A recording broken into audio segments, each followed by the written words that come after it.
नमस्कार, मी Priyanka Gaikwad. Pune prime news मध्ये तुम्हा सर्वांचं स्वागत. मराठा समाजाला आरक्षण मिळावे यासाठी मनोज जरांगे पाटील पुन्हा उपोषणाला बसलेत. जरांगे पाटील 6व्यांदा उपोषणाला बसलेत. त्यांच्या उपोषणाचा आजचा 3रा दिवस आहे.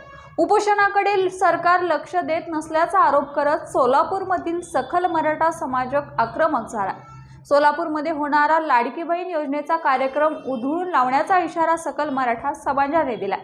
मुख्यमंत्री एकनाथ शिंदेंचा 25 सप्टेंबरला सोलापूरमध्ये लाडकी बहीण योजनेचा कार्यक्रम होणार आहे. लाडकी बहीण योजनेचा हा कार्यक्रम उधळून लावण्याचा इशारा सकल मराठा समाजाचे समन्वयक माऊली पवार यांनी दिला. मनोज जरांगे पाटील हे प्राणपणाने 6व्यांदा उपोषणाला बसले आहेत. त्यांच्याकडे दुर्लक्ष करून सरकार कार्यक्रम घेत असतील तर तो कार्यक्रम आम्ही उधळून लावू. आरक्षणाच्या ज्वलंत प्रश्नाकडे दुर्लक्ष करून जर निर्लज्ज मनाने सरकार लाडकी बहीण योजनेचा कार्यक्रम घेत असेल तर हे योग्य नाही, असं मत माऊली पवार यांनी व्यक्त केलं. मनोज जरांगे पाटलांच्या उपोषणाचा आज 3रा दिवस आहे.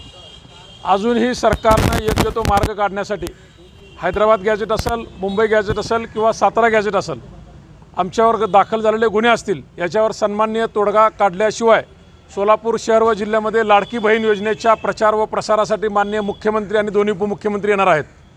जर मनोज जरांगे पाटलांचं उपोषण योग्य तो सकारात्मक मार्ग न काढता जर तुम्ही सोलापुरात पाऊल ठेवाल तर मुख्यमंत्री साहेब याद राखा, लाडक्या बहिणी लाडका भाऊ संघर्ष योद्धा मनोज जरांगे पाटलांसाठी हा कार्यक्रम उधळून लावतील आणि तुम्ही सोलापूर जिल्ह्यात तुम्हाला ही सकल मराठा बांधव पाय ठेवू देणार नाहीत. आमच्या आंदोलनाला वर्षपूर्ती होऊन या वर्षभरात 6व्यांदा उपोषण करूनही आमची जर तुम्ही दखल घेणार असाल, 6 कोटी मराठ्यांचा दैवत संघर्ष योद्धा मनोज जरांगे पाटलांचा जर तुम्ही घोर अपमान करणार असाल तर सोलापुरात पाऊल टाकताना 10 वेळा विचार करा. तुम्हाला योग्य ते प्रत्युत्तर दिल्याशिवाय हा सकल मराठा समाज शांत बसणार नाही. जय जिजाऊ, जय शिवराय. या बातमीसह इथेच थांबतोय. मात्र तुम्ही पाहत राहा पुणे प्राईम न्यूज.